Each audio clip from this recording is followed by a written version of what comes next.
जगदेव सिंह जी, आपसे जानना चाह रही हूँ कि पूर्वांचल में अगर इस बार की सीटों की बात करें, 23 सीटें अगर पिछले बार के चुनाव में आपको 2012 में मिली थी, इस बार की अगर कैंपेनिंग को देखें तो मायावती भी कमजोर नहीं है। बीजेपी की ताकत तो सबने देखी ही, शक्ति प्रदर्शन बनारस का और पीएम का कितना ज्यादा फोकस रहा है। कहाँ देखते हैं आप अपने आप को, जहाँ राहुल गांधी के साथ ज्वाइंट रोड शो आप करते हैं, वहां पर क्या वो फायदा मिल पाएगा, वही पुराना रिजल्ट आप दोहरा पाएंगे? ये एक बड़ी चुनौती नजर आ रही है इस वक्त गठबंधन के सामने।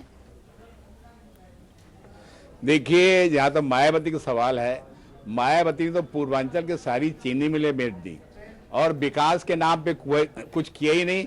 सारा पैसा जो जनता का पैसा था वो ईंट पत्थर में लगा दिया, भ्रष्टाचार की भेंट चल गया। 22 मंत्री उनके जेल गए और जेल के अंदर लोग मारे गए नचारम घोटाले में। भ्रष्टाचार की जननी है और जातिवाद और संप्रदायवाद की बात करती हैं। बड़े बड़े अपराधियों को आज गले लगा लिया, तो उसकी तो बात आप छोड़ दीजिए। सारी जनता मायावती को देख चुकी है। 5 साल गायब रहती है, कोई धरना प्रदर्शन, पूरे दिल्ली में रहती है। चुनाव आ गया तो रोज टीवी और पढ़ के बोलती है। लगता है उनका दिमाग अपना काम नहीं करता, कोई दूसरा आदमी लिखता है, घंटों पढ़ती है। लोग आज उसको गंभीरता से नहीं ले रहे हैं, तो मायावती का कहीं कोई मतलब नहीं। अब जहां तक बीजेपी का सवाल है, हमारे माननीय प्रधानमंत्री बनारस से एमपी हैं, लेकिन बनारस के लोगों को उन्होंने बड़े लालीपाप दिखाए थे। क्वेटा बना देंगे, माँ गंगा ने बुलाया है, और आज तक गंगा, अविरल गंगा, निर्मल गंगा, उसके लिए उमा भारती को बनाया, न गंगा सफाई को न कुछ भी किया है। उसके अलावा एवज में लोग उनकी बातों में विश्वास किया, 73 एमपी दे दिए, लेकिन जीरो है।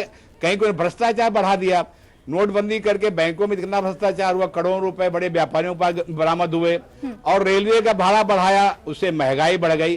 कहीं कोई लेकिन जिस तरह से जनता उमड़ी है बनारस में, 400 का सरेंडर, वो आपको कहीं से भी चैलेंज नहीं नजर आता? आ रहा हूँ विषय में, आप सुनिए तो। मुख्यमंत्री मोदी के रोड शो में जो जनता उमड़ी है, प्रधानमंत्री के रोड शो में जो जनता उमड़ी है, अरे आप यही तो कह रहे हैं, जो रोड शो में राहुल गांधी और अखिलेश यादव को मुड़ी है, उसकी बात करिए। तो 3 बार उन्होंने रोड शो किया है। वो बिहार के लोग हैं, मध्य प्रदेश के लोग हैं, झारखंड, छत्तीसगढ़ के वहां के लोग आए।